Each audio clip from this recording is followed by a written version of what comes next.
पत्नी सबकी दो होती हैं, एक अच्छाई एक बुराई। हमारे भीतर दो चीजें हैं, अच्छाई और हमारा दो से संबंध है, अच्छाई से भी और। तो सबकी पत्नियां दो हैं। पत्नियों, आप स्त्रियों की भी दो पत्नियां हैं। आपके भीतर भी अच्छाई है और आपके भीतर भी बुराई है। क्या आप में से ऐसा कोई है जिसके भीतर अच्छाई ही अच्छाई हो और बुराई ना हो? क्यों है कोई ऐसा? भैया आप ऐसे हैं, अच्छाई ही अच्छाई हो बुराई ना हो? है कोई ऐसा धरती पर? क्यों मैया? ओ मोबाइल वाली मैया, कहां ऐसे ऐसे देख रही हो मेरी मां? सुन लो, क्या इस संसार में ऐसा कोई है जिसके भीतर बुराई ना हो? उत्तानपाद की दो पत्नियां हैं, अच्छाई और अच्छाई का नाम है सुनीति और बुराई का नाम है सुरुचि। हमारा मन या तो अच्छाई में लगता है या तो बुराई में, तीसरा तो ऑप्शन नहीं है। इसलिए कहता हूं, अच्छाई की बात सुनो, अच्छाई के साथ रहो और अच्छाई पर चलो। यदि बुराई पर चल पड़े तो समाज में तुम्हारा अपयश भी होता है, धन धान्य भी बर्बाद होता है, जीवन भी समाप्त हो जाता है। इसलिए हम सबको ये जान लेना चाहिए कि अच्छाई क्या है और बुराई क्या है। अच्छा बताओ, अच्छाई क्या है? ये भैया बताओ मूंछों वाले, अच्छाई क्या है? हैं? बुराई क्या है? बुराई किसे कहते हैं? हैं? अच्छाई क्या है और बुराई क्या है? लाल मैया बताओ, अच्छाई क्या है? आपकी सास अच्छी है कि बुरी है? बोलो मेरी माँ। लाल मैया, आपकी सास अच्छी है कि बुरी है? अच्छी है। ऐसा तो नहीं कि कह ना पा रही हो। आपकी सास कैसी है? और जेठानी? जेठानी बुरी है? सबकी जेठानियां बुरी ही होती हैं और सबकी देवरानियां बुरी ही होती हैं। और मैं मानता हूं कि देवरानी और जेठानी बुरी नहीं होती, हम स्वयं बुरे होते हैं। हम केवल बुराइयों पर फोकस करते हैं, बुराइयों को देखते हैं, इसलिए हमें केवल बुराई दिखती है। यदि आप लोग यहां बैठकर मेरी बुराई देखने लग जाओगे ना, तो मेरी भी लाख बुराई आप बैठे बैठे देख लोगे। और आप अच्छाई देखना चाहोगे तो आप अच्छाई भी देख सकते हैं। इस धरती पर ऐसा कोई नहीं है जिसके भीतर अच्छाई ना हो। यहां तक कि जो तुम्हारा मलमूत्र है ना, वो मलमूत्र भी तुम्हारे लिए बुरा है, पर सुअर के लिए वो भी बहुत अच्छा है, नहीं है? जो चीज तुम्हारे लिए बुरी है वही चीज सुअर के लिए अमृत जैसी है, नहीं है? बोलो हाँ। तुम थूक देते हो ना, तुम्हारा थूक तुम्हारे लिए बुरा है, पर मछली के लिए वही अच्छा है, तुरंत खा जाती है। बोलो हाँ कि ना? इस संसार में ऐसी कोई चीज आप हमें बताओ जो बुरी ना हो और अच्छी ना हो। अब आप उसे किस नजरिए से देख रहे हैं, यह बड़ा महत्वपूर्ण नजरिया है। खेल पूरा देखने का है, नजरिए का है। सही है कि गलत है? क्यों मैया, क्या बोलती तू?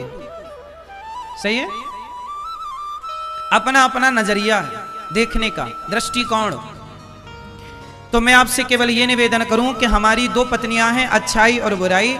अब हमें यह ध्यान देना है कि हम किस राह पर चलें। अच्छाई किसे कहते हैं? समाज की सेवा को निस्वार्थ भाव से आप किसी की सेवा कर रहे हैं, ये सबसे बड़ी अच्छाई है। इस संसार की सबसे बड़ी अच्छाई क्या है? निस्वार्थ भाव से किसी की सेवा कर देना, भूखे को रोटी देना, जरूरतमंद को सहारा देना। और किसी को दवाई की जरूरत है, आपका कोई स्वार्थ नहीं है, लेकिन आपको कष्ट है कि यार इसके पांव में चोट लगी है, चल भैया मैं तुझे हॉस्पिटल ले चलूं, मैं तेरा इलाज करा दूं। आपने किसी का इलाज करा दिया, दवाई लगा दी, मरहम लगा दिया, कोई स्वार्थ नहीं, आपने बदले में उससे कुछ नहीं चाहा। इससे बड़ा कोई पुण्य नहीं है। बेटा अपनी मां को घर से निकाल देता है और मां दर दर की ठोकर खाती है। जब ठोकर खाती हुई वो गौरी गोपाल में आती हैं, तो जिन माताओं के सिर पर छाया नहीं होती, खाने को रोटी नहीं होती और दवाई की व्यवस्था नहीं होती, आप लोगों के सहयोग के बल पर गौरी गोपाल आश्रम में माताओं को रहना भी मिल जाता है, खाना भी मिल जाता है, दवाई भी मिल जाती है। ये आप लोग पुण्यात्मा ही तो हैं, जब आप ऐसी बेसहारा माँ का सहारा बन जाते हैं। किसी एक माँ को आप गोद ले लेते हैं और आप उस माँ के बेटा बेटी बनकर सहयोग करते हैं, तो माँ को जीवन भर दवाई, रोटी और छाया मिल जाती है। गौरी गोपाल आश्रम में इतनी सारी वृद्ध माओं की सेवा चल रही, क्या है ये? यही है अच्छाई। किसी के काम आना क्या है? अच्छाई। बुराई क्या है? बुराई किसे कहते हैं? बुराई कहते हैं बेवजह किसी का नुकसान करना, किसी के बारे में गलत सोचना, किसी के बारे में गलत बोलना, किसी को रुलाना, किसी को सताना, सब बुराई है। हमारे कारण कोशिश ये करो, भगवान से दिन रात प्रार्थना करो कि हे प्रभु, हे गंगा मैया, हे श्याम सुंदर, ऐसी कृपा करो कि हमारी वाणी से, हमारे मन से, हमारे शरीर से कभी किसी का दिल ना दुखे, हम केवल सबको खुशियां दे सकें। हमारे कारण आपके होठों पे मुस्कान आ गई ना, इससे बड़ा कोई पुण्य नहीं है। हमारे कारण आपके आंखों में खुशी के आंसू आ गए ना, इससे बड़ा कोई पुण्य नहीं है। और हमारे कारण आपकी आंखों में आंसू आ गए बेवजह दुख के, हमारे कारण आप रो पड़े, इससे बड़ा कोई पाप नहीं है। किसी को रुलाना बहुत बड़ा पाप है और किसी को हंसाना बहुत बड़ा पुण्य है। कोशिश करिए कि हम सबको हंसाएं, हम सबको प्रसन्न रखें, हमारी वजह से आपके होठों पे मुस्कान आए, हमारी वजह से आपकी मुस्कान को छीना ना जाए, हमारी वजह से आपकी थाली पे रोटी आए, ये सबसे बड़ा पुण्य है। और हमारी वजह से आपकी थाली की रोटी छिन जाए, ये सबसे बड़ा, बोलो हाँ, हमारी वजह से किसी के सिर पर छाया मिल जाए, किसी को छाया मिल जाए, ये सबसे बड़ा पुण्य है। और हमारे और आपके कारण किसी के सिर की छाया समाप्त हो जाए, ये सबसे बड़ा पाप है। बचो पाप से, जितना पुण्य कर सको कर लो, काम क्या आना है? पुण्य काम आना है।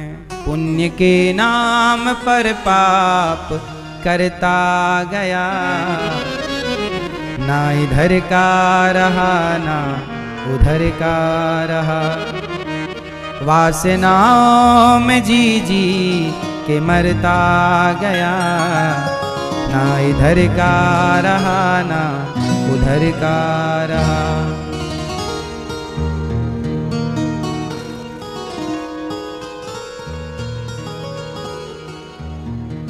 पाप जिनके लिए ही तू करता गया,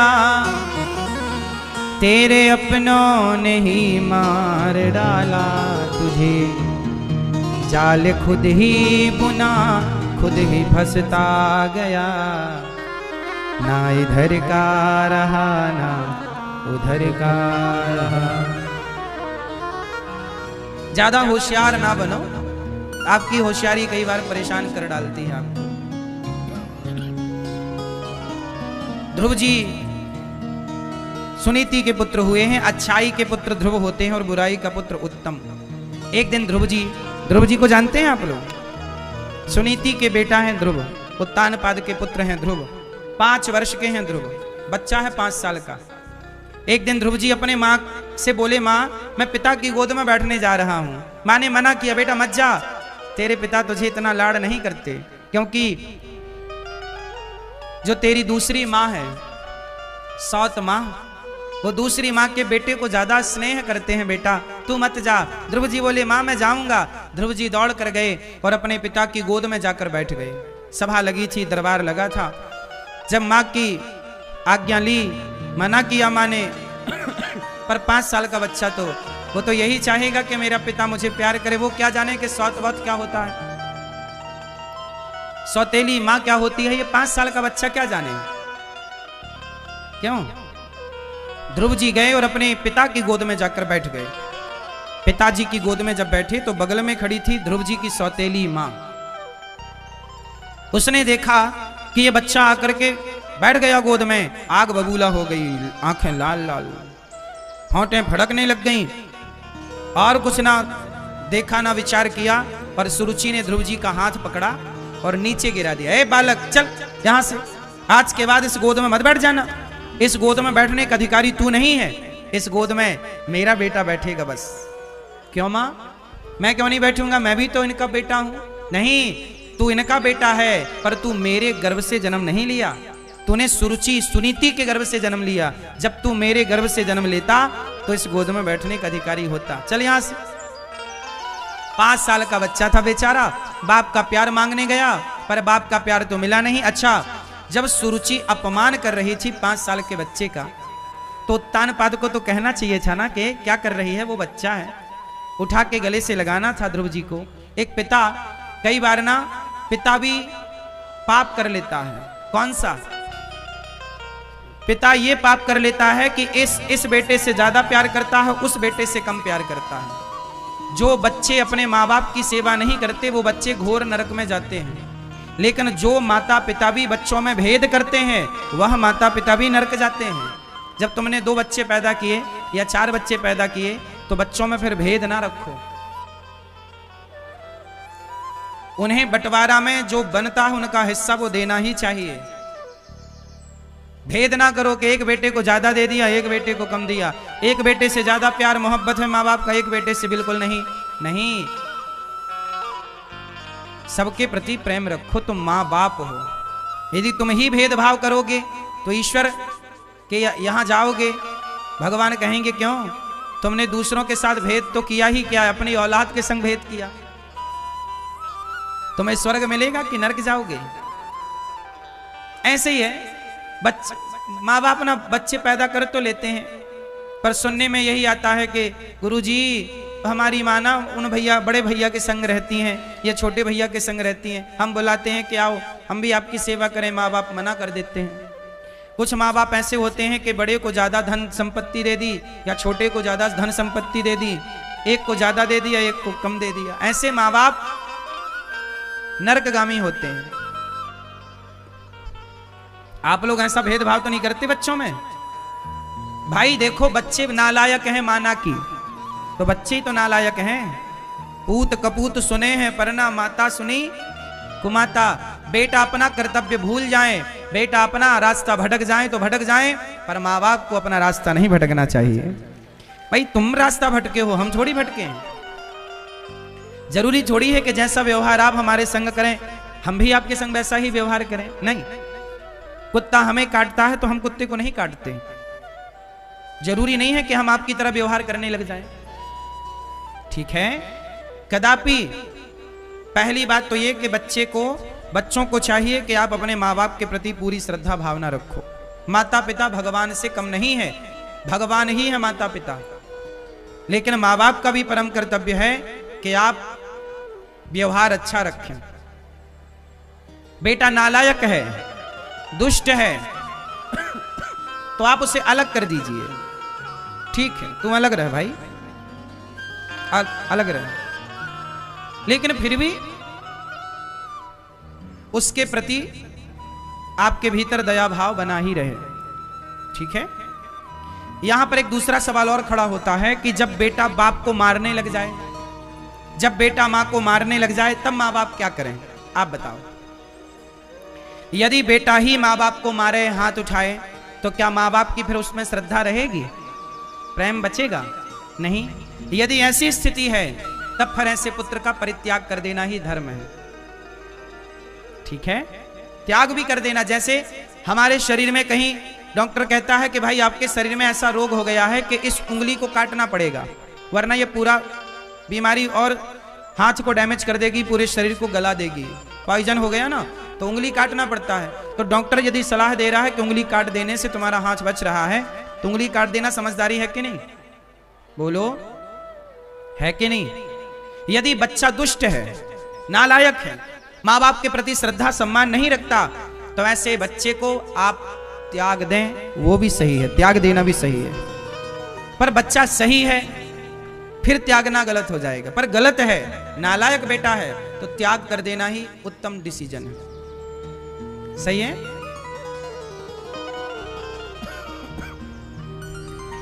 ध्रुव जी महाराज अपने पिता की गोद में बैठने गए। पिता ने हाथ, सौतेली माँ ने हाथ पकड़ कर नीचे गिरा दिया, कहा तपसाराध्य पुरुषम तस्यैवानुग्रहेण में गर्भे त्वं साधयात्मानं यदिच्छसि नृपासनम्। जाओ बेटा तप करो, सौतेली मां अपमान करती गई करती गई करती गई। ध्रुव जैसे बच्चे का त्याग कर देना ये गलत किया सुरुचि ने और उत्तानपाद जी ने। ध्रुव जी चले गए, मां से कहा मां मैं क्या करूं, मेरी मां ने अपमानित कर दिया। पिता की गोद ही तो चाहता था, पिता की गोद में बैठना था, पर पिताजी ने गोद में बिठाया नहीं, मां ने हाथ पकड़कर नीचे गिरा दिया। एक बात बताएं, ये कथा हमें दूसरी तरफ से भी इशारा कर रही है। ये कथा हमें ये कहना चाहती है कि पिता की गोद में ऐसे ही मत बैठ जाओ, पिता की सिंहासन में ऐसे ही मत बैठ जाओ। हम कहते हैं पिता की सिंहासन में ना बैठो, आप अपनी सिंहासन अपनी मेहनत करके अपने बल से तैयार करो अपनी सिंहासन। सिंहासन का मतलब होता है आपकी अपनी छवि हो, आपकी अपनी पहचान हो। आप यदि अपने बाप से जाने जाते हैं, आप यदि अपने पिता से पहचाने जाते हैं, तो ये आपका जीवन क्या है? बाप से मत जाने जाओ, आप इतने बढ़िया कर्म करो कि आपके अच्छे कर्म से आपके पिता का यश बढ़े, पिता का नाम बढ़े। अरे ये फलाने का बेटा है। और हम कुछ बच्चे, अरे भैया नहीं जानते हमारे पिताजी का बड़ा नाम है। अरे पिताजी का नाम था, तेरा कितना है ये बता। बाप के नाम की रोटियां कब तक खाएगा? तेरी अपनी क्या पहचान है भाई? इसलिए कहता हूं बाप की सिंहासन पर नहीं बैठना चाहिए, अपनी सिंहासन खुद तैयार करो अपनी मेहनत से। पिता के टुकड़ों पर पले तो क्या पले, है ना? सहारों पर जिए, याद रखना साहब, सहारों पर तो मुर्दे चलते हैं। सहारे की जरूरत किसे है? बोलो, सहारे की जरूरत किसे है? मुर्दे को 4 कंधों की जरूरत पड़ती है। यदि आपको भी सहारे की जरूरत है तो आप भी मुर्दा हैं, जिंदा हैं तो अपने बलबूते चलना सीखिए, अपने पांवों को मजबूत कीजिए, आप अपनी बुद्धि लगाइए और आपको किसी के सहारे की आवश्यकता ना पड़े, इतना अपने आप को सफल बनाइए। सहारों पर जिए तो क्या जिए, सहारों पर जिए तो क्या जिए इस जिंदगानी को, सहारों पर जिए तो क्या जिए इस जिंदगानी को, सहारा दूसरों को दो, अमर कर लो कहानी को। अगर निर्भर बनोगे दूसरों पर गिड़गिड़ाओगे तो अपना मान भी सम्मान भी सब कुछ गवाओगे। मैं आज के युवाओं को एक बात कहूं, साहब सच्चा जीवन जीना है, मजेदार बिंदास जीना है ना, तो गलत काम ना करना और बाप के टुकड़ों पर तो कतई ना पलना। बाप के प्रति सम्मान रखो, माँ बाप को पलकों पर बिठाओ, पर बाप की संपत्ति को हाथ मत लगाओ। आपकी इतनी काबिलियत हो कि आप बाप से ज्यादा कर जाएं, कमा जाएं, कहें पिताजी जो आपका है जितना जी करे दान पुण्य कर दो, हम में काबिलियत होगी तो हम कमा लेंगे, हमें किसी की जरूरत नहीं है। जब तुम अच्छा, दूसरी बात यहाँ समस्या ये है कि यदि बच्चे ज्यादा काबिल हो जाते हैं तो फिर वो माँ बाप को समझते नहीं कुछ, फिर वो माँ बाप को इग्नोर करने लग जाते हैं कि यार अब तुम्हारी कोई जरूरत ही नहीं है, हम तो खुद सेल्फ डिपेंड है। ये गलत है। आप बहुत संपन्न बनिए, आप बहुत सफल बनिए, तुम्हारा बाप भी यही चाहता है कि तुम बहुत आगे जाओ, हर पिता यही चाहता है कि मेरा बेटा मेरे से भी आगे जाए। लेकिन बच्चों को अभिमान नहीं करना कि तुम पैसे कमाने लग गए तो अब बाप को ही सम्मान ना दो, बाप की इज्जत ना करो।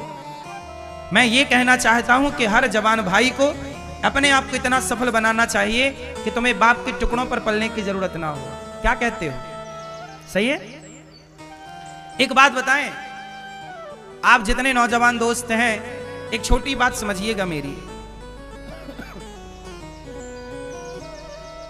आप अपने बच्चों को ना बचपन से एक चीज रटाया करो। आप लोग थोड़ा अच्छे बाप भी तो नहीं बन पाते ना, अच्छी मां भी तो नहीं बन पाती। बच्चों को आप हर चीज बचपन में देते हैं।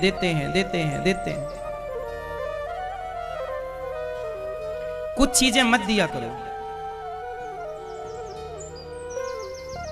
आप अपने बच्चों से कहो, सभी लोग कहना, आप अपने बच्चों से कहो कि बेटा तुम हमें कुछ दोगे। जब बच्चा ना आइसक्रीम मांगता है तो माँ बाप आइसक्रीम दिलाते हैं, बच्चा हलवा मांगता है तो माँ बाप हलवा दिलाते हैं, बच्चा जो चाहता है माँ बाप दिलाते हैं ना। तो तुम बच्चों की सारी इच्छाएं पूरी करते रहे, एक इच्छा तुम भी रखा करो। तुम भी बच्चों से कहा करो। और बच्चों का भी कर्तव्य है कि आप अपने माँ बाप से पूछें कि माँ बाप, सदा आपने हमारी इच्छा पूरी की है, सदा माँ बाप ने कहा है बेटा बता क्या खाना है, बेटा बता कहाँ जाना है, बेटा बता तेरे लिए क्या लेके आऊं। हमेशा माँ बाप बच्चों की इच्छाएं पूरी करते हैं, तो बच्चों का भी कर्तव्य है कि वो अपने माँ बाप से कहें कि पिताजी आपको क्या चाहिए, आपको क्या चाहिए, क्या ला कर दूं, क्या ला कर दूं। तो आप लोग यहां जरूर कहा करो एक चीज, आप अपने बच्चों से कहा करो कि बेटा मुझे कुछ नहीं चाहिए, मुझे कुछ लाकर मत दो, पर मेरी इच्छा है कि तुम कम से कम अपनी इतनी कमाई कर लो कि अपनी कमाई से तुम अपने लिए एक बढ़िया सा घर बनवा लो। मैं चाहता हूं कि तुम एक घर बनवाओ, तुम्हें देना ही है तो तुम अपने लिए एक घर, जब तुम अपने ही खरीदे गए घर में मुझे ले चलोगे तो मुझे लगेगा कि मेरे बेटे ने मुझे सब कुछ दे दिया। बच्चों को एक टारगेट तो दो, गोल तो दो कि तुम्हें ये पाना है। अब आप क्या, बच्चों के पास गोल है ही नहीं, कहां जाना, क्या पाना है। आजकल बच्चों को क्या बनना है ये उनको पता नहीं, कहां जाना है उनको पता नहीं, कितना कमाना है उनको पता नहीं, माँ बाप ने कुछ गोल दिया ही नहीं। अच्छा एक बात बताओ, आपने देखा होगा बच्चों से कहो ये बॉल है, ये माने ये बॉल है, ये बॉल फेंकी गई, बच्चों से कहा जाए लेके आओ, तुरंत लेके आते हैं कि नहीं। बच्चे दौड़ते हैं, 4 बच्चे खड़े हैं, हमने बॉल फेंकी, सबसे जल्दी कौन लेके आएगा, बच्चे पूरी जान लगाते हैं कि नहीं, मैं लाऊंगा, हाँ या ना, टारगेट है ना, तो दौड़ रहे हैं, टारगेट है ही नहीं। अब आपने बॉल फेंकी नहीं तो बच्चे दौड़ेंगे क्यों, बच्चे तो तब दौड़ेंगे ना जब आप बॉल फेंकोगे, हाँ या ना, बात सही है। आपने बच्चों को दौड़ाया ही नहीं, आप खुद दौड़ते रहे, मैं बॉल लेके आता हूं तू बैठ, मैं सब्जी लेकर आता हूं तू बैठ, मैं कमाता हूं तू बैठ। गलत कर दिया आपने, अपाहिज बना दिया अपने बच्चों को। मेरे पिता ने बचपन से, जब मैं 18 साल का हुआ, 17 साल 18 साल का, तब मेरे पिता ने कहा कि अब घर के दाल रोटी तुम्हें चलानी है, नमक है कि नहीं तुम संभालो, हल्दी है कि नहीं तुम संभालो, रोटी है कि नहीं तुम संभालो। 17-18 साल की उम्र से मेरे कंधे पे घर के दाल रोटी की जिम्मेदारी आ गई। जब पिता ने हाथ खड़े कर लिए, अब मैं कुछ नहीं सपोर्ट करूंगा तुम करो, हाँ, तब फिर मैं मेहनत किया, तब मैंने काम किया, मेरे पिता ने सही निर्णय लिया। यदि मेरे पिता ने भी मुझे कमा कमा के खवाया होता तो मेरे कंधे इतने मजबूत होते ही ना। सही वक्त पर उन्होंने सही निर्णय लिया, तब लगा कि गलत कर रहे हैं, बच्चों का साथ छोड़ रहे हैं, पर अब लगा नहीं। एक पिता का यही, बच्चे को तैरना नहीं आता ना, पानी में छोड़ दो, देखते रहो, जब डूबेगा तो तैरने की हाथ पांव तब ना चलाएगा। अब कोई पलंग में पड़ा पड़ा, अच्छा बताओ क्या बिस्तर पे पड़े पड़े हाथ पांव चलाने से कोई तैरना सीख सकता है, उत्तर दो। तैरना तब सीखोगे, स्विमिंग तब सीखोगे जब पानी में उतरोगे। क्या पानी में उतरे बिना तैरना सीखेगा, जोर से मैया। हाँ, माँ बाप ने गलती कर दी कि तुमने बच्चों को उतारा ही नहीं बाजार में। जाओ बेटा कमाओ, रोटी अब तुम चलाओगे, घर तुम चलाओ, हम बैठे हैं ये लो बिंदास, हम कुछ नहीं कर, तुम चलाओ, दो ना जिम्मेदारियां, तुम साइलेंट होके बैठ जाओ 1 महीने तक।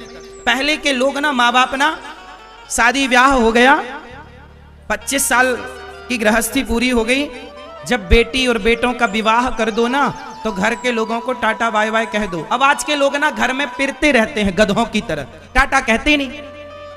ये नहीं कि तीर्थ करें, जाओ 1 महीना तीर्थ करो, बेटा बहू को घर की जिम्मेदारी दो, आटा दाल कमाएंगे तो पता लगेगा कि कितना महंगा कितना सस्ता, कैसे पैसा आता। अब तुम ही कमा कमा दे रहे हो तो बच्चों को लग रहा बाप तो गधा बना कर रहा, हम क्यों करें। क्यों, बात सही है कि गलत है। आजकल का बूढ़ा आदमी, सच कह रहा हूं, मोह माया में ज्यादा उलझ गया है, और तुम्हारा ये ममता, तुम्हारा मोह तुम्हारे बच्चों की जान ले रहा है। पहले के लोग बेटी बेटे का ब्याह होता था, तीर्थ यात्रा पर निकल जाते थे, बात सही है कि गलत है, सौंप देते थे, 1 साल बाद आते थे, 1 साल में 6 महीने में 1 महीने में पता लग जाता था कि ये कमाएगा नहीं कमाएगा। यदि नहीं कमा पा रहा तो उसे सिखाओ, बेटा ऐसे नहीं ऐसे काम करो, थोड़ा मजबूती तो दो, उनको चलाने दो दाल रोटी। सब तुम ही करोगे, बच्चे क्या करेंगे। मेरे सही समय पर कंधों पर वजन आ गया। अच्छा एक बात बताओ, आप लोग घर बनाते हो ना, कॉलम खड़े करते हो, कॉलम खंबा कंक्रीट का, बोलो हाँ। ये बताओ कि 20 फीट का खंबा खड़ा कर दो, 30 फीट का ऊंचा खंबा खड़ा करो और उसको हिलाओ तो हिलेगा कि नहीं? 30 फीट का ऊपर खंबा खड़ा करो, कॉलम हिलाओ, हिलेगा कि नहीं? जोर से, जोर से। उसके ऊपर कुछ भी नहीं है, ना छत है ना बीम है, केवल खंबा खड़ा है 30 फीट का, हिलाओ, हिलेगा कि नहीं? जोर से, जोर से। हाँ हिलेगा, करके देख लेना। कितना भी मजबूत खंबा हो, 30 फीट का हो, हाँ या ना? घर का जो कॉलम, घर के जो कॉलम जितना बड़ा बनता है उसकी बात कर रहा हूं मैं, 30 फीट का होगा, हिलाओगे तो हिलेगा। पर उसी खंबे पर यदि बीम रख जाए, उसी खंबे पर घर की छत का वजन रख जाए, जितना वजन रखा जाएगा उस खंबे पर, वो खंबा उतना मजबूत होता चला जाएगा। बात सही है कि गलत है? वजन रखोगे तब ना मजबूती मिलेगी, वजन है ही नहीं तो हिल रहा है। बात सही है दादाजी? तुम दीवारें बना दो बड़ी बड़ी, पर दीवारों के ऊपर छत ना रखो, ऊपर लोड ना रखो, तो वो दीवारें गिर जाएंगी। बात सही है कि गलत है? और यदि वजन रख दिया गया तो दीवार मजबूत रहेगी। यही है वजन। 18 साल का छोरा हो गया, 20 साल का छोरा हो गया, रख दो इसके कंधे पे वजन, जिम्मेदारियों का बोझ रख दो, कर। यही उम्र बिगड़ने की है और यही उम्र बनने की है। सही वक्त पर सही जिम्मेदारी मिल गई, तुम्हारे बच्चे हीरे की तरह चमकने लग जाएंगे, और यदि तुमने देर कर दी तो कोयला हो जाएंगे, कोयला।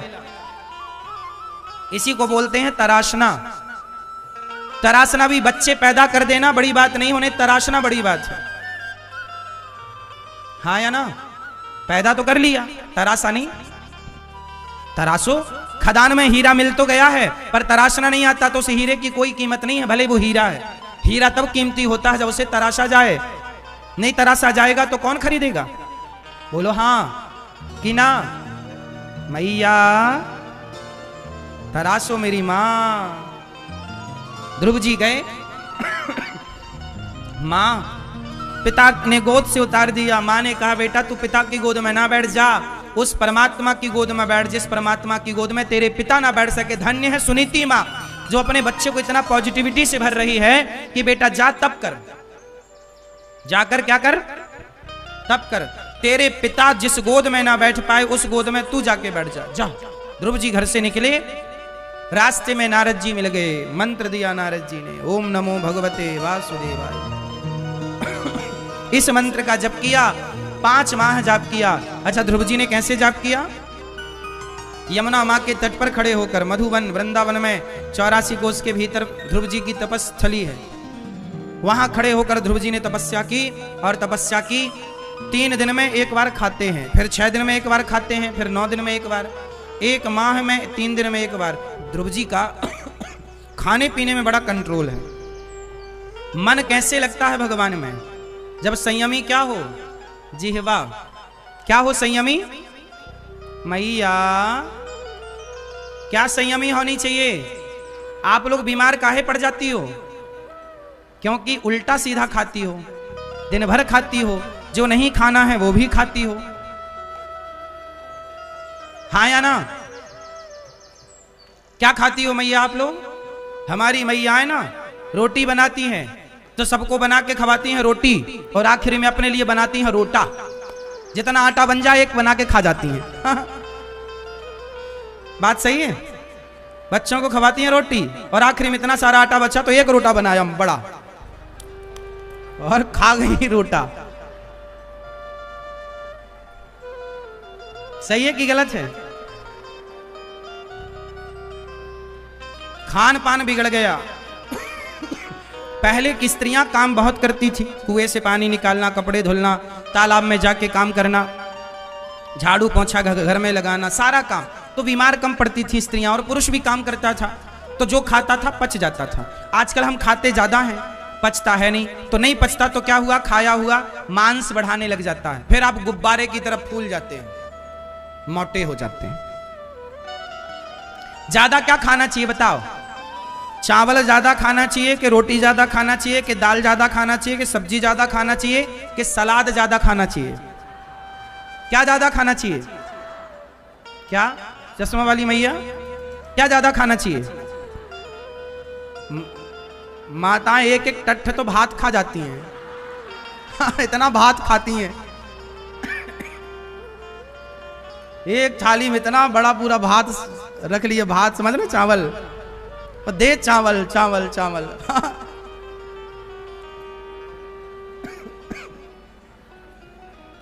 ज्यादा क्या खाना चाहिए? बोलो मेरी माँ। यदि आप दाल पीती हैं, क्या पीती हैं? पहले की माताएं दाल काय में बनाती थीं? हैं? भगोनी में छोटे बर्तन होता था। आजकल काय में बनती है? कुकर में। कुकर भी सीटी मारता रहता है, उसी कुकर ने सबको सीटी मारना सिखा दी। कुकर की बनी दाल और पुराने जमाने की बनी दाल में अंतर है या नहीं? बोलो हाँ। क्या अंतर है?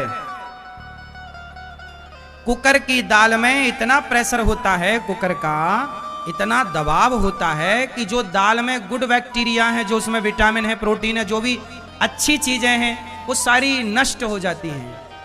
हाँ या ना? भाई दाल हम किसके लिए खाते हैं? दाल में प्रोटीन होता है। क्या होता है? अब वो प्रोटीन तो सारा मर जाता है क्योंकि इतना प्रेशर दिया ना कुकर से। जबकि पहले की दाल खुली भगोनियों में बनती थी, थोड़ा टाइम लगता था। आजकल मैया लोग जल्दी बनाना चाहती हैं, जल्दी तो बन जाती है दाल, पर वही दाल खा के तुम 2-2 घंटे डॉक्टर के यहाँ लाइन में लगी रहती हो, तो यहां से बचा टाइम वहां मैनेज हो जाता है डॉक्टर के पास। हाँ या ना? सही है कि गलत है? इसलिए पुराने जमाने में जिस परंपरा से दाल बनती थी, जिस तरह से चावल बनता था, यदि लंबा जीवन चाहते हो, 50 साल में मरना है, 60 साल में मरना है, तो कुकर का प्रयोग करो। पहले के लोग कितना जीते थे? बोलो, पहले के आदमी कितना जीते थे? जोर से। पहले की औसत आयु थी लगभग 85 और 90। पहले 90-85 तक तो आदमी जाता ही जाता था। बात सही है? और आजकल का आदमी 60-65 में ही टपक रहा है, 70 भी नहीं जा रहे हैं आजकल के आदमी। आपके अड़ोस पड़ोस में जितने मरे होंगे, सबकी उम्र निकालना, सब 70 के अंदर होंगे अधिकांश। 10 आदमी मरता है तो 8 लोग 70 के भीतर मर जाते हैं। 70 मतलब 70 साल के अंदर। बात सही है कि गलत है? बोलो हाँ। क्यों? पहले के लोग 85 जीते थे, 90 जीते थे, और जितना जीते थे ना, स्वस्थ जीते थे। ना तो चश्मा, ना तो घुटनों में दर्द, ना कमर में दर्द, क्योंकि खान पान से समझौता नहीं था। आजकल आप लोग ना इतने आलसी हो गई हो मेरी माँ कि तुम बच्चों की जान लिए पड़ी हो कुकर की दाल खवा खवा के, कुकर का चावल खवा खवा के। तुमने बच्चों की हड्डियों को इतना कमजोर कर दिया कि आज के बच्चे बड़े कमजोर हैं। बोलो हाँ। पहले के आदमी ना बहुत बच्चे पैदा करते थे। बात सही है? सही है? आजकल बच्चा पैदा नहीं हो रहा। डॉक्टरों के यहाँ भीड़ लगी है इस बात के लिए कि बहू के बेटा नहीं हो रहा। डॉक्टर बता रहा है कि स्त्री में कमी है, डॉक्टर बता रहा है पुरुष में कमी है। आजकल बच्चा ना होने के केस ज्यादा हैं या नहीं? उत्तर दो। बच्चा ना होने के केस ज्यादा हैं? सही है कि गलत है? क्यों ज्यादा हैं? पुरुषों के भीतर शुक्राणुओं की कमी हो गई और स्त्रियों का गर्भाशय हो गया कमजोर। क्यों हो गया? क्योंकि आपने एल्यूमिनियम के बर्तन में भोजन बनाया। एल्यूमिनियम पुरुष के पुरुषत्व को नष्ट करती है। कितनी बार बताएं तुम्हें, पर तुम्हारी अक्ल समझ तो आती नहीं। कितनी बार समझाए तुम्हें? एल्यूमिनियम का कुकर है तुम्हारे घर में, एल्यूमिनियम के बर्तन में तुम खाती हो, बच्चों के लिए बनाती हो, उससे बच्चों का पुरुषत्व नष्ट होता है। ये 2-4 बच्चे पैदा नहीं कर सकते। शुक्राणु का ह्रास होता है। समझती नहीं हो मेरी माँ, तुम्हें जल्दीबाजी मची है। पहले के जमाने में बर्तन काय का होता था? मिट्टी का। और काय का बर्तन होता था? पीतल का। हाँ या ना? एल्यूमिनियम का बर्तन जहर है। सर्वे है, पढ़ लेना गूगल पे। सबसे पहले एल्यूमिनियम के बर्तन को अंग्रेजों ने जेलों में लागू किया था। ये जितने क्रांतिकारी लोग थे, इनके शरीर में बड़ी गर्मी थी, तो इनकी गर्मी उतारने के लिए उन्होंने एल्यूमिनियम के बर्तन में भोजन कराया ताकि इनके अंदर की शक्ति समाप्त हो जाए। तो एल्यूमिनियम का बर्तन तो शक्ति ह्रास करता, समाप्त करता, पर तो कौन समझाए तुम्हें? भेड़ चाल चलता है आज का इंसान, समझ दमझ है नहीं। कौआ कान ले गया तो कौए के पीछे भाग रहा है, कान नहीं देख रहा कि कान है कि नहीं। सब एल्यूमिनियम बर्तन बना रहे, तुमने भी खरीद के ले आए। अरे भैया, तवा लोहे का ही अच्छा है, सोने का भी अच्छा नहीं है। और बर्तन जो पुराने जमाने में चावल कांसे के पात्र में बनता था, दाल के लिए पीतल का पात्र होता था। पुराने जमाने की जो परंपराएं हैं, दाल मिट्टी के बर्तन में बने, चावल मिट्टी के बर्तन में बने, तो क्या बुराई है। ज्यादा रहीसी के चक्कर में ना तुमने सब बिगाड़ लिया, उम्र तुम्हारी घट गई। तुम्हारे घर बड़े बड़े हैं, पर बड़े बड़े घरों में पड़े कौन है? बीमार लोग। बड़े बड़े घरों में कौन पड़ा है? सब बीमार पड़े, सब चिल्ला सब पड़े। और खाओ कुकर का। ज्यादा खाना चाहिए दाल, वो भी कुकर की बनी नहीं, टाइम लगेगा पर वही खाओ। दाल ज्यादा खाओ, साग सब्जियां ज्यादा खाओ, और सबसे ज्यादा खाओ फल, सबसे ज्यादा खाओ ककड़ी, सलाद, टमाटर कच्चा खाओ। मटर का सीजन है, मटर के दाने कच्चे खाओ। सब्जियां जितनी कच्ची खा सको, पालक के पत्ते कच्चे खाओ, गोभी, फूल वाली गोभी थोड़ी कच्ची चबाओ चबाओ, यही फायदा करेगी। पका पका के ये सब तुम्हें पका देंगे। समझ रहे हो तो समझ लो, नहीं समझना तो फिर तुम्हें कौन समझाए। चलो, ध्रुव जी 3 दिन में एक बार खाते हैं। खान पान अच्छा, पूरी बीमारियों की जड़ है गलत खान पान। तुम पिज्जा खा रही हो, बर्गर खा रहे हो, चाउमीन खा रहे हैं, मोमोज खा रहे हैं। ये दास अनिरुद्ध, आज तक मैंने मोमोज नहीं खाया, मैंने शक्ल नहीं देखी, मोमोज नाम सुना है, बस कुछ होता है मैदे का। सब्जियां खाता हूं बिंदा, अंकुरित चने में खाता हूं, चने अंकुरित करके, दाल अंकुरित करके, पपीता खाता हूं, केला खाता हूं, दाल पीता हूं, सब्जियां खाता हूं। चावल रोटी से भी प्यार कम है, हाँ या ना? आप भी थोड़ा खाओ, ठीक ठीक। पहले के लोग सतुआ खाते थे। क्या खाते थे? सत्तू, मन मिट्ठू, कब घोरूं कब खाऊं। पहले के लोग सत्तू खाते थे, आजकल के छोरा छोरी सत्तू नहीं खाते, हाँ या ना? पहले के लोग मक्खन खाते थे, मक्खन नहीं खाते। पहले के लोग घी पीते थे, आजकल घी नहीं पीते। तुम डबल रिफाइंड का तेल खाती हो, तेल में ज्यादा ताकत है कि घी में? अब पहले का आदमी घी पीता था, 100 साल जीता था, अब तुम डबल रिफाइंड तेल खा खा के मर रही हो। कुछ भी खान पान सही नहीं है। मेरी माँ, लंबा जीना है, बच्चों को स्वस्थ रखना है, तो खाने में समझौता नहीं, क्योंकि सब कुछ का मूल है भोजन। क्या है मूल? अरे भोजन अच्छा है तो सब अच्छा है, शरीर अच्छा तो कितने लोग मेरी बात से सहमत हैं कि खान पान ठीक आजकल बिगड़ गया ना? कितने लोग ठीक करेंगे खान पान? करोगे? ठीक करोगे? हाँ, वरना फिर शिकायत होगी कि बेटी का गर्भाशय डैमेज है और पुरुष का ये दिक्कत वो दिक्कत, डॉक्टर बताएगा, लंबी दवाइयां देगा, मरते रहना दवाई कराते कराते। बच्चों को ना मक्खन खवाओ, अंकुरित अनाज खवाओ, बच्चों को लड़कपन में खवाओ ढेर, केला खवाओ, सेब खवाओ। तुम पिज्जा खवा रही हो, मारे डाल रही हो बच्चों को।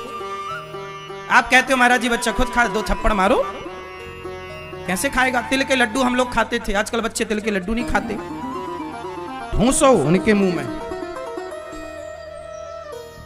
क्यों? तिल कितना बढ़िया होता है, परंपरा है, खाने पीने की भी एक सिद्धांत है, खान पान भी एक अच्छा है। गाड़ी में आप पेट्रोल की जगह मिट्टी का तेल डाल दोगे ना, इंजन बैठ जाएगा, क्योंकि डीजल पेट्रोल ही उसका भोजन है गाड़ी का। यदि गाड़ी के भोजन के साथ समझौता करके उसकी जगह मिट्टी का तेल डाला जाए तो इंजन बैठ जाएगा कि नहीं? जब गाड़ी बर्दाश्त नहीं करती गलत खान पान, तो तुम्हारा शरीर कैसे गलत खान पान बर्दाश्त करेगा भाई? समझो ना बातों को। कितने दिन चलेगा? फिर मरोगे समय के पहले।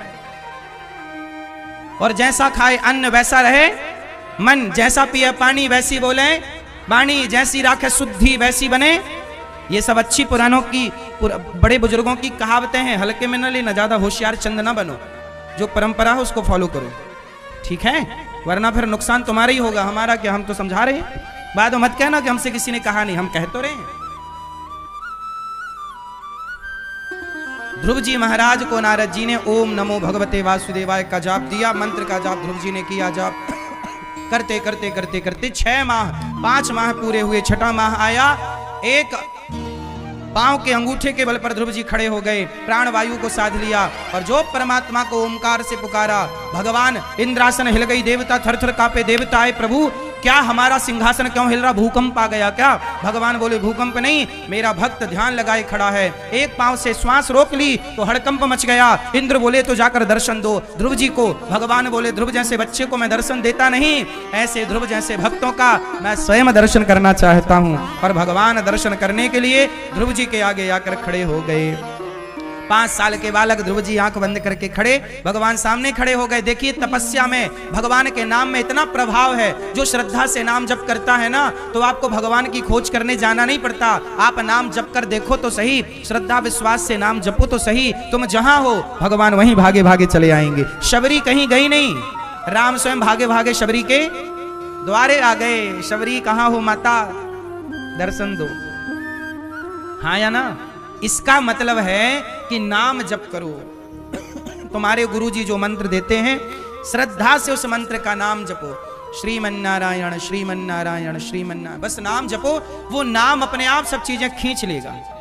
कलयुग केवल नाम आधारा, सुमरी सुमरी नर उतरहि पारा। अजामिल ने क्या जपा? बोलो मेरी माँ, क्या जपा? मरते समय क्या मुख से निकला?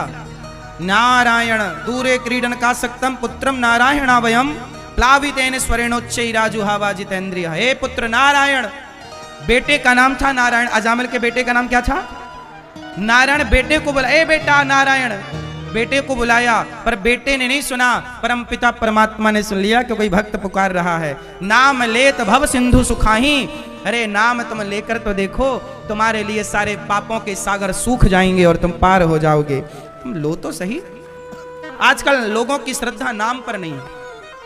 लोगों से कहो मैया जरा नाम जपो, महाराज जी हम बड़े दुखी हैं। हमने कहा मैया दुखी हो तो नाम जपो, नाम लेते सारा दुख दूर हो जाएगा। अच्छा बताओ, विभीषण ने लंका में नाम जपा, तो नाम जप के प्रभाव से लंका में उन्हें हनुमान जी मिले कि नहीं? भगवान का दर्शन किसके बल पर हुआ विभीषण को? प्रातः काल जब विभीषण जब जागे तो राम राम तेहि सुमिरन कीन्हा, हृदय हरस कपि सज्जन चीन्हा, यही सनहट करि हऊ पहचानी, साधु ते हौहि न कारज हानि। विभीषण जागे तो क्या बोले? राम। क्या बोले? लंका में राम राम जपने वाले विभीषण को राम मिल गए, तो गंगा के तट पर रहने वाले भक्त राम राम जपेंगे तो राम ना मिलेंगे क्या मेरी माँ?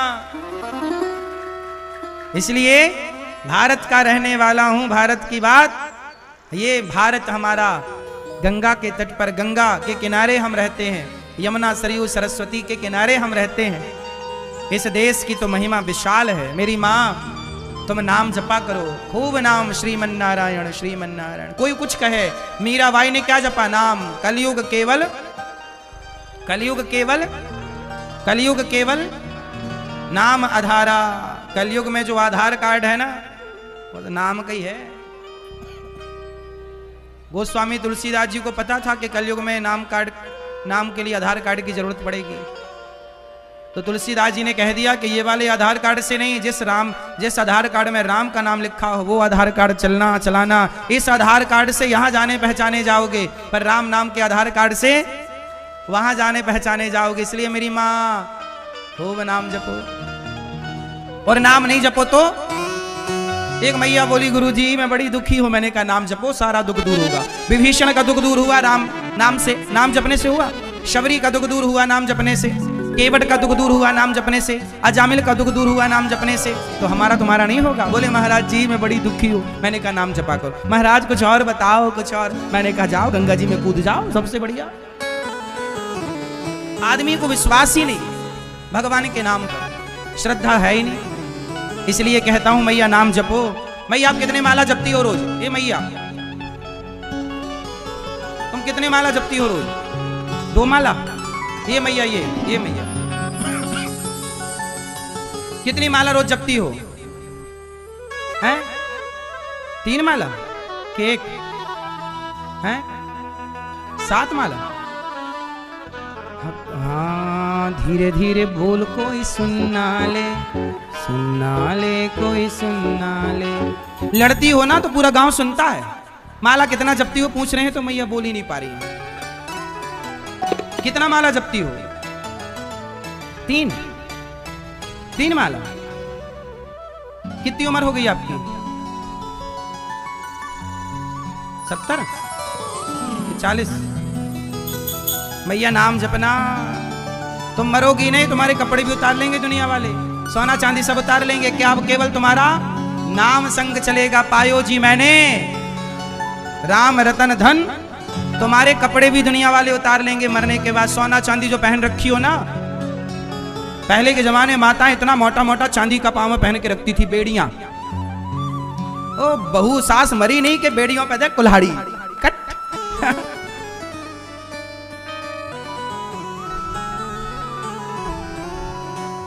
तुम्हारे मरने की देर है, इसलिए कहता हूं मैया कितने माला जपोगी?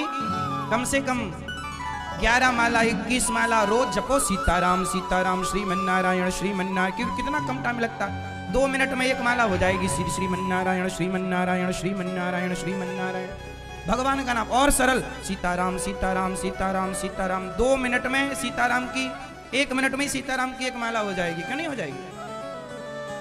बोलो हाँ, माला जपो मेरी माँ, नाम जपो। जन करो मस्त जवानी में, बुढ़ापा किसने देखा है। नाम जपो मस्त जवानी में, बुढ़ापा किसने। मैया नाम जपो, कथा सुनो जवानी में।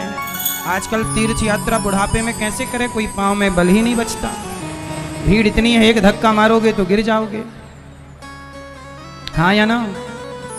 तीर्थ करो मस्त जवानी में, बुढ़ापा किसने देखा है। तो जितना अधिक नाम जप सकते हो नाम जपना। मैया अगले जन्म में क्या बनोगी आप? क्यों अगले जन्म में आपको पुरुष बनना है मैया की स्त्री? क्या बनना है? क्या बनना है? क्या शेर बनोगी? मैया आप क्या बनोगी अगले जन्म में यदि मौका मिले? नहीं, कुछ नहीं। मोक्ष चाहती हो, जन्म मृत्यु से मुक्ति? हाँ, पुरंजनोपाख्यान की चर्चा यही सिखाती है किस तरह हमें मुक्त होना है इस आवागमन से। अच्छा, स्त्रियां जल्दी से संतुष्ट हो जाती हैं कि पुरुष जल्दी से संतुष्ट होते हैं? स्त्रियों का पेट जल्दी भरता है कि पुरुषों का? बताओ, संतोष ज्यादा किसके पास है, स्त्रियों के पास कि पुरुषों के पास? जोर से हैं? संतोषी कौन है, पुरुष के स्त्री? आप बताओ भैया, संतोषी कौन है? बोलो। पुरुष संतोषी है? संतोषी है तभी 4-4 ब्याह करता है।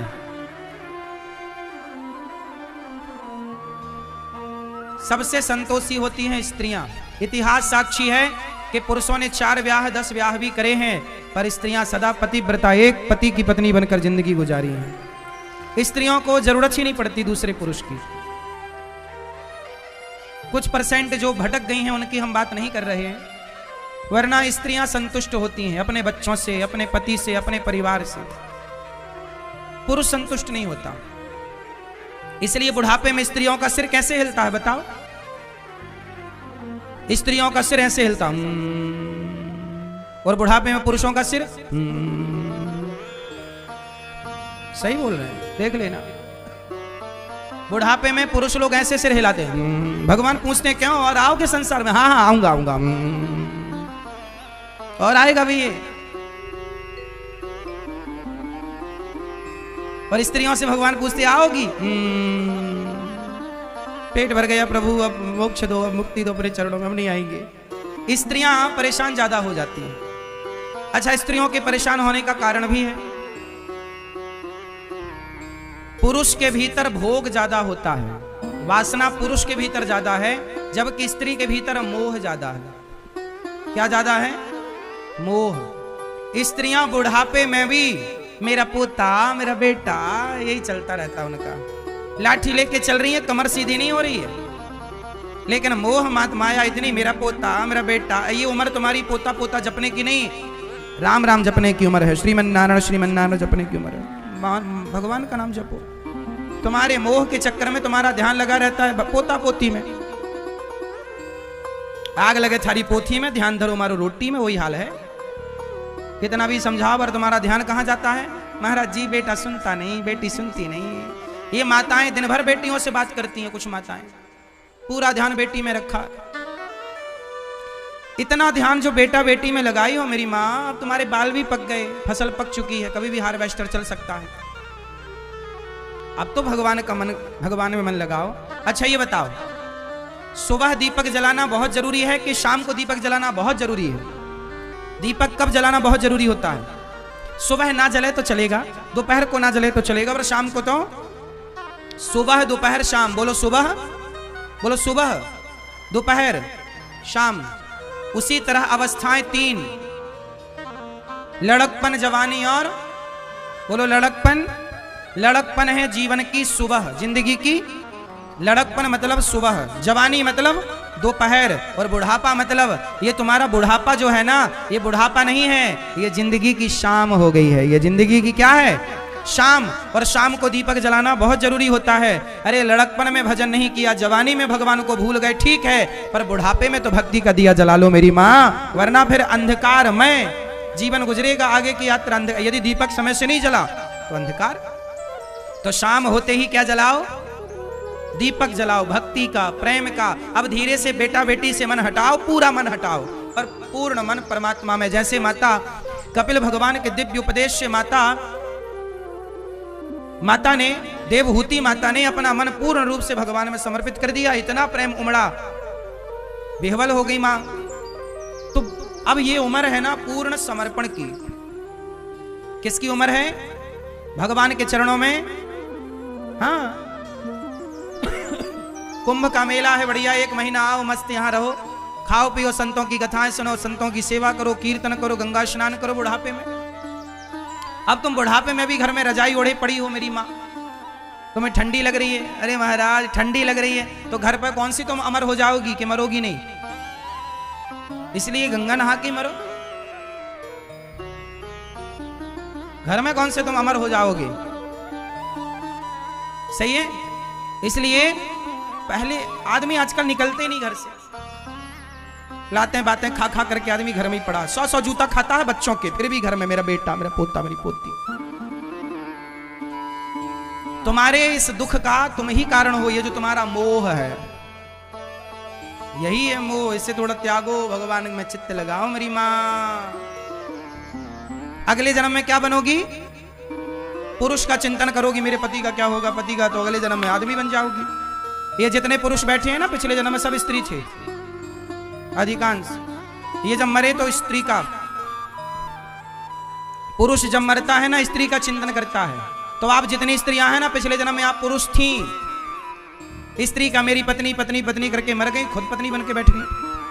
और पुरुष पत्नी पत्नी करता मरता है, पुरुष पुरुष पत्नियां मरती हैं तो पुरुष पुरुष करती मरती, मेरे आदमी का क्या होगा, खुद आदमी बने बैठे। यही चलता है क्रम, जन्म पुनरपि जननम पुनरपि मरणम पुनरपि जननी जठरे सनम, यही चलता जन्म मृत्यु जन्म मृत्यु। इस जन्म मृत्यु से ही बचना है तो क्या करना पड़ेगा? भगवान के चरणों में समर्पण करना पड़ेगा। जब समर्पण होगा तो जन्म मृत्यु से बचेंगे। कबीर जी यही तो कहते हैं, कबीरा चलती चक्की देख कर दिया कबीरा रोए, 2 पाटन के बीच में साबुत बचाना। सब मर रहे हैं जन्म मृत्यु के चक्र में, लेकिन कबीर जी का बेटा कमाल बोला, पिताजी मत रोइए, चलती चक्की चलने दे, पिस पिस आटा होए, और कीले माही जो रहे सो बाल न बांका होए। जो एक भगवान के आश्रित हो जाता है, जन्म मृत्यु का पहिया उसका कुछ नहीं बिगाड़ सकता। जो ईश्वर के आश्रित है उसका कौन बिगाड़ेगा? इसलिए मेरी माँ कल्याण करो। दिव्य पुरंजनोपाख्यान की चर्चा नारद जी ने सुनाई। राजा का अज्ञान मिटा और भगवान की शरणागति करके भगवान की प्राप्ति हुई। प्रियव्रत जी का विवाह विश्वकर्मा की पुत्री बरहिष्मति से हुआ, है ना। बरहिष्मति से जब इनका विवाह हुआ, इन्हीं के वंश में आगे चल के भगवान श्री आग्नेयद्र हुए, फिर नाभि अंग भगवान ऋषभदेव जी हुए, जिनके 100 पुत्र हुए। सबसे बड़े का नाम भरत। भगवान ऋषभदेव जी से ही जैन परंपरा स्टार्ट हुई। भगवान ऋषभदेव जी 24 अवतारों में एक अवतार हैं। उन्होंने भगवान का चिंतन किया और अपना कल्याण किया। उनके पुत्र सबसे बड़े भरत जी एक दिन प्रजा को समझा रहे थे। ऋषभदेव जी ने समझाया कि नायम देहो देह भाजाम नृलोके कष्टान कामान न रहते विडभुजाम, ये तपो दिव्यम पुत्र का ये न सत्वम।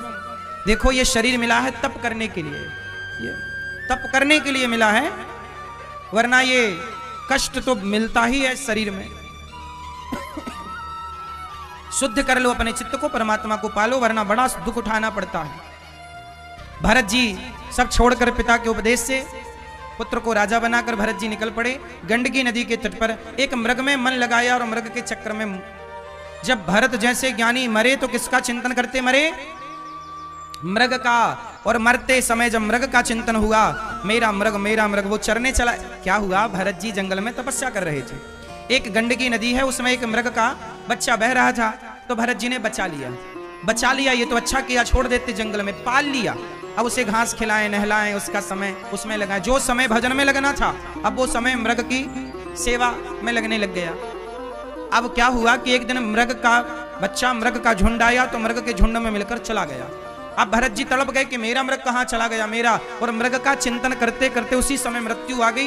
तो चिंतन मृग का करते करते प्राण निकल गए, मर कर गए। तो यमराज जी ने पूरी कुंडली खंगाली, कहा कि आप तो मृत्यु के समय मृग का चिंतन करते आए हैं, आपके भीतर मृग की कामना है, तो आपको अगले जन्म में अब हम मृग बनाकर भेजेंगे, जाओ। खुद मृग बन गए मृग के चिंतन से। आप लोग यदि चिंतन करोगी जगत का, तो जगत के चक्कर में ही पड़े रहोगे। इसलिए जगत का चिंतन ना हो, जगन्नाथ का चिंतन हो। भैया बैठ जाओ ना, खड़े ना रहो बेटा। वो देखो तुम्हारे पीछे कितनी मैया बैठी हैं ना, बैठ जा बेटा। ओ छोरा टोपी वाली, बैठ जा लाला, बैठो।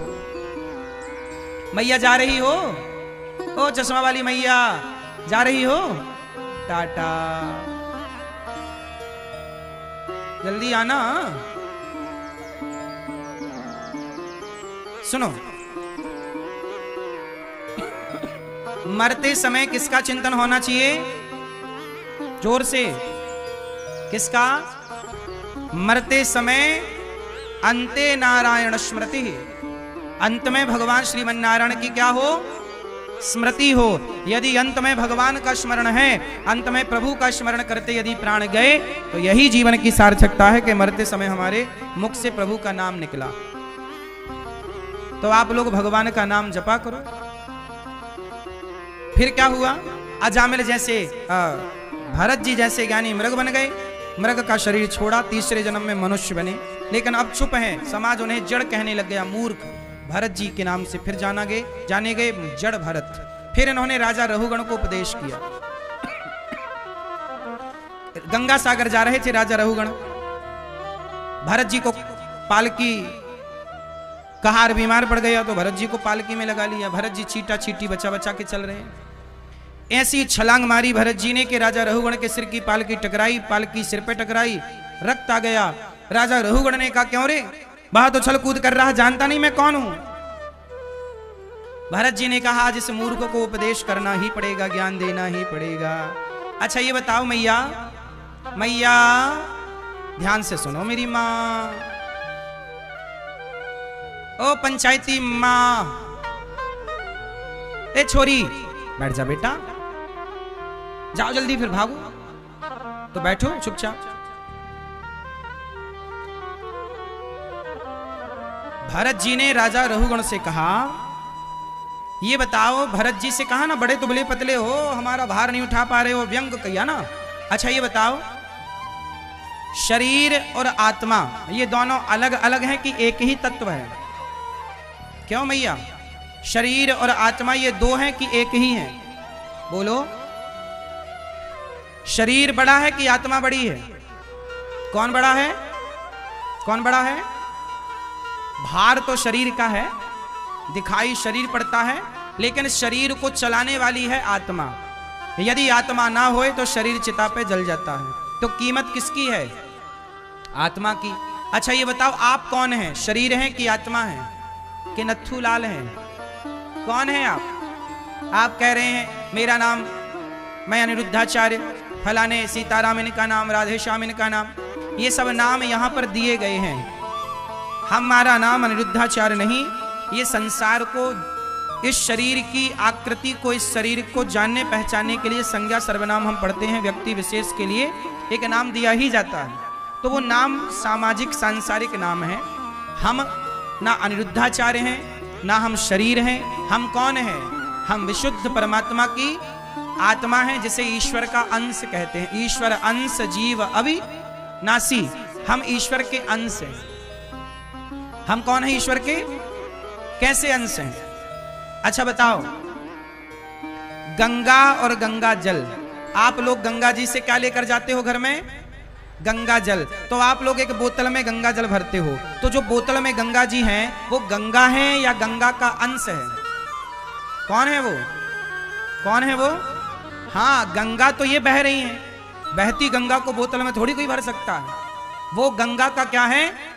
अंश। वो बोतल में थोड़ा सा जो जल है वो गंगा का क्या है गंगा जल, पर अंश है। उसी तरह अंशी है गंगा, अंश है बोतल का जल। उसी तरह ईश्वर है हम सबके अंशी और हम है उस ईश्वर के अंश। हम हैं बोतल भर पानी, ये मान लो, गंगा का बोतल भर पानी, तो हम ईश्वर के अंश हैं। ईश्वर की शक्ति से ही हम और आप यहां पर हैं, दूसरी कोई शक्ति नहीं है। अब यहां पर यह बात समझना बहुत जरूरी है कि हम जो आत्मा है वो आत्मा का स्वरूप क्या है। अच्छा बताओ, आत्मा कैसी दिखती है? आत्मा का क्या खेल है शरीर में, क्या रोल काल है? बोलो मेरी मां। आत्मा का काम कितना है? जैसे ये लाइट, जब लाइट आती है ना तो माइक चलने लग जाता है, लाइट आती है तो मोबाइल चार्ज होने लग जाता है, लाइट आती है तो पंखा चलता है, लाइट आती है तो हीटर चलता है, लाइट आती है एसी चलती है, वॉशिंग मशीन चलती है। लाइट ना हो तो कूलर पंखा चले। उसी तरह जैसे लाइट का रूप रंग क्या है? बताओ, लाइट कैसी दिखती है? बिजली कैसी दिखती है? कोई आकार है? बोलो। बिजली ठंडी है कि गर्म है? ना ठंडी है ना गर्म है। वो हीटर फंसा दोगे तो गर्म कर देगा कमरा को, और एसी लगा दोगे तो ठंडा। ना बिजली ठंडी ना गर्म, उसे पावर, बिजली मतलब पावर। तारों में क्या दौड़ रहा है? करंट। Current means power. क्या दौड़ रहा है? बोलो। उसी पावर से तुम्हारा हीटर, तुम्हारी एसी चलती है, कूलर पंखा चलता है। उसी तरह हमारे शरीर में आत्मा एक ईश्वर की एनर्जी है, पावर है। वो पावर है तो आंख देख पा रही है, कान सुन पा रहा है, पांव चल पा रहे हैं, हाथ काम कर पा रहा है। शरीर के प्रत्येक अंग को यदि संचालित कराना है, दिल धड़क रहा है, किसके बल से? वही आत्मा के पावर से दिल धड़कता है। दिल धड़कता है तो शरीर चलता है। तो कुल मिलाकर के हमारे शरीर में आत्मा एक बिजली की तरह, जैसे बिजली का कोई रूप रंग नहीं होता, उसी तरह आत्मा हम सबके भीतर है, पर वो ईश्वर का अंश है। ईश्वर के द्वारा ही शक्ति हम सबको मिल रही है देखने की। इसलिए ये जो देख रहे हो ना, ये आप नहीं देख रहे, सच्चाई तो ये है कि आपकी आंखों से भगवान ही देख रहे हैं। कान सुन रहे हैं आप नहीं, आपके कानों से ईश्वर ही सुन रहे हैं। इसलिए अच्छी चीजें देखो, अच्छी चीजें सुनो, क्योंकि हर समय ईश्वर ही देख और सुन रहे हैं। ठीक है? कपिल, हाँ, भरत जी ने दिव्य ज्ञान दिया। राजा रघुगण ने यहाँ पर प्रश्न किया, जब भरत जी ने कहा त्वयोदितं व्यक्तम विप्रलब्धम भरतो समय स्याद्यदि वीर भारा। भार तो शरीर का है, आत्मा का थोड़ी कोई भार है। आत्मा का जब बोध कराया राजा रघुगण को, उन्होंने कहा कि हम चूल्हे पर चावल चलाएं, पहले तपेली गर्म होती है, फिर पानी, फिर चावल। काट दिया इस तर्क को भरत जी ने कि देखो, आत्मा पर इंद्रियों का कोई प्रभाव नहीं पड़ता। आप बुरे हैं, आप अच्छे हैं, आपकी अच्छाई बुराई का आपके आत्मा पर कोई प्रभाव नहीं डालता। चलो, भरत जी के दिव्य ज्ञान से राजा रघुगण का कल्याण हुआ। भगवत चिंतन करते हुए भरत जी उनका उपदेश करके उन्हें परम गति प्रदान करते हैं। अंत में भगवत धाम भरत जी पहुंचते हैं। 28 प्रकार के नरकों का भगवान सुखदेव जी परीक्षित जी को वर्णन करते हैं। जो जैसा पाप करता है ना, वैसे नरक में जाता है। मैं, आप लोग नरक जाओगी कि स्वर्ग जाओगी कि बैकुंठ? कहां जाओगी बताओ? कहां जाना है? स्वर्ग जाना है। स्वर्ग किस किस को जाना? स्वर्ग जिसको स्वर्ग जाना वो हाथ उठाएं। कहां जाओगे? ए मैया, तुम स्वर्ग काहे जाओगी? तुम यहां धाम में पड़ी हो गंगा के तट पर, तुम स्वर्ग ना जाओगी, तुम बैकुंठ जाओगी। गंगा मैया की कृपा है ना। यहां आने वाला स्वर्ग, अरे स्वर्ग तो बुलाए इंद्र तो जाना मत। वहां क्या होता है? वहां क्या करोगी जाके? अप्सराएं नाच रही है, तुम भी अप्सरा बन जाओगी, नाचोगी। स्वर्ग नहीं जाना चाहिए, इंद्र बुलाएं तो भी मत जाओ। स्वर्ग में क्या धरा है? वहां स्त्रियां नाच रही हैं, बढ़िया, देखो क्या देखना है। इतना बड़ा पुण्य हम स्त्रियों को देखने के लिए कर रहे हैं क्या? क्यों? स्वर्ग वर्ग नहीं जाना चाहिए। कहां जाएंगे अपन लोग? बोलो। स्वर्ग नहीं, स्वर्ग तो ये अपने पड़ोस में है। क्या है? स्वर्ग के देवता भी यहाँ कुंभ नहाने यहीं आते हैं, फिर वो भी नहाने धोने यहीं आते हैं, तो हम क्या करेंगे वहां? हाँ या ना? फिर कहां चलेंगे अपन लोग? हाँ, आप लोग इतने पुण्यात्मा हो, माघ में आए हो गंगा स्नान करने प्रयाग जी, आप वृंदावन आते हो, भगवान जी का दर्शन करते हो, आप दान पुण्य करते हो, आप बड़े सच्चे सीधे सरल भक्त हैं, आप स्वर्ग नहीं जाएंगे, आप तो बैकुंठ भगवान के धाम जाएंगे। स्वर्ग लोग, स्वर्ग कौन जाता है? ज्यादा चतुर आदमी। जो ज्यादा चतुर होते हैं ना, सरल नहीं होती, सरलता नहीं होती, स्वर्ग जाते हैं।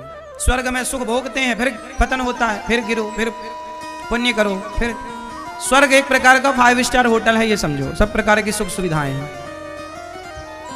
हाँ या ना? अपना कोई काम नहीं स्वर्ग में। इंद्र बुलाए तो मत चली जाना मेरी माँ, तुम तो हाथ उठाई बैठी हो, कब बुलाए हम जाएं।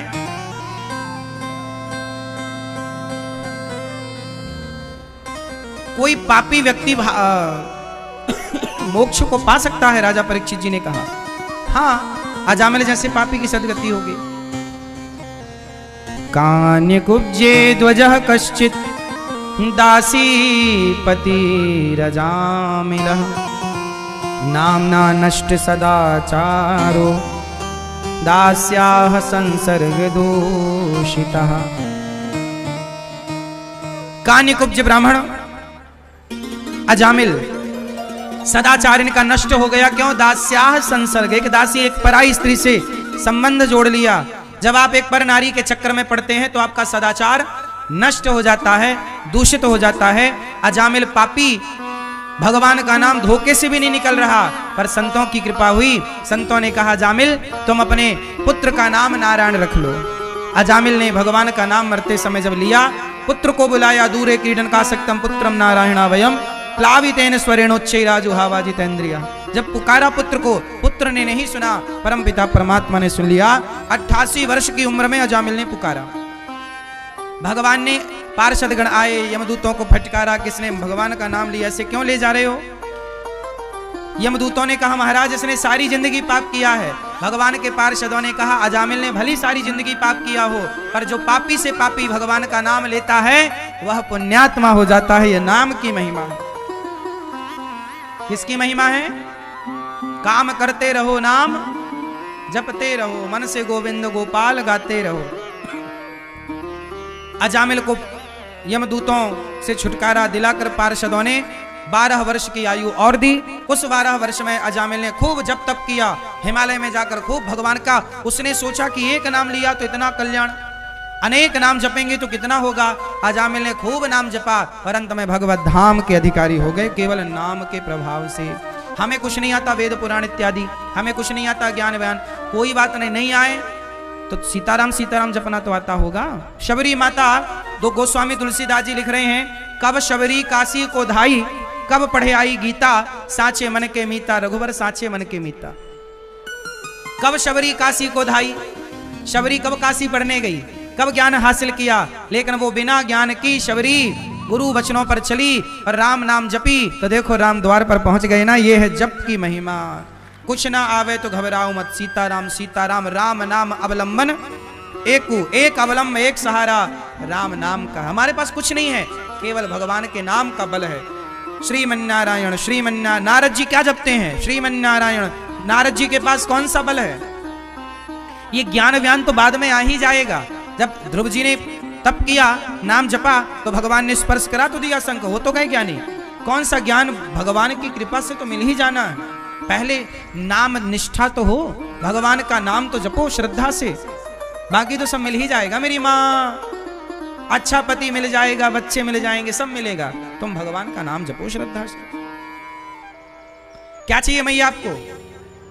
भगवान आपको मिले तो आप क्या मांगोगी? अच्छा बताओ मैया। ओ मेरी माँ, ये मांगने खड़ी हो गई क्या भगवान से? क्या मांगोगी बताओ? यदि भगवान आपके सामने आएंगे तो क्या मांगोगी आप बताओ? लो मैया बैठ गई, नहीं मांगेंगे महाराज जी कुछ। अच्छा, आप लोगों के सामने यदि भगवान आएंगे तो क्या मांगोगे बताओ? क्या भगवान से क्या मांगोगे? क्या भगवान से क्या मांगना? जब भगवान मिल जाएं तो भगवान से ना मांगना, भगवान को ही मांग लेना। प्रभु हम आपसे आपको चाहते हैं। अर्थ न धर्म न काम रुचि, गति न चाहूं निर्वाण, जन्म जन्म रति राम पद। राम जी के चरणों में मेरी रति मतलब प्रेम बना रहे बस। हे नाथ मैं आपको कभी भूलू नहीं। बोलो हे श्रीमन नारायण, हे श्रीमन नारायण, मैं आपको कभी भूलू नहीं। हे नाथ सदा हम आपका स्मरण करें। ऐसी कृपा करो प्रभु कि आप हमारे दिल से हृदय से कभी जाओ ना। सब कुछ छूट जाए पर सदा मेरी वाणी सदा प्रभु आपका नाम जपती रहे, सदा मेरे कान आपका गुणगान सुनते रहें, सदा मेरे हाथ दीन दुखियों की सेवा में बढ़ते रहें, सदा मेरे पांव हर साल हे गंगा मैया ऐसी कृपा करना कि माघ महीने में आकर के हर बार आपका दर्शन लाभ लूं, हर बार प्रयाग नहाऊं, हर बार वृंदावन का दर्शन करूं, हर बार गिरिराज जी की परिक्रमा करूं। भगवान से यही कहो हे प्रभु बार बार हम धाम आते रहें, बार बार गंगा दर्शन करते रहें, बार बार वृंदावन जी की परिक्रमा करें, बिहारी जी का दर्शन करें, गिरिराज जी की परिक्रमा करें, बार बार गौरी गोपाल आए, बार बार प्रभु हम सेवा के योग्य बने, हम सेवा करें हाथों से, बार बार हमसे पुण्य हो, बार बार अच्छा काम हो। जब तक प्राण है हम जिस साल मरे उस मरने के वर्ष भी हम माघ का स्नान करने जरूर आए गंगा जी, हम जरूर प्रयागराज जी आए, हम जरूर प्रभु का दरस परस करें। हाँ भगवान का नाम वाणी लेती रहे और लेते लेते जीवन पूरा हो। हे प्रभु ऐसी कृपा करो कि आखिरी समय तक आपका दर्शन हो, बिस्तर में ना पड़ जाएं कि बस चलने का मन तो है पर चल नहीं पा रहे। जितना भगवान जीवन दें इतना जीवन दें कि चलता फिरता जीवन हो, बिस्तर पर पड़ा हुआ जीवन बोलो ना हो।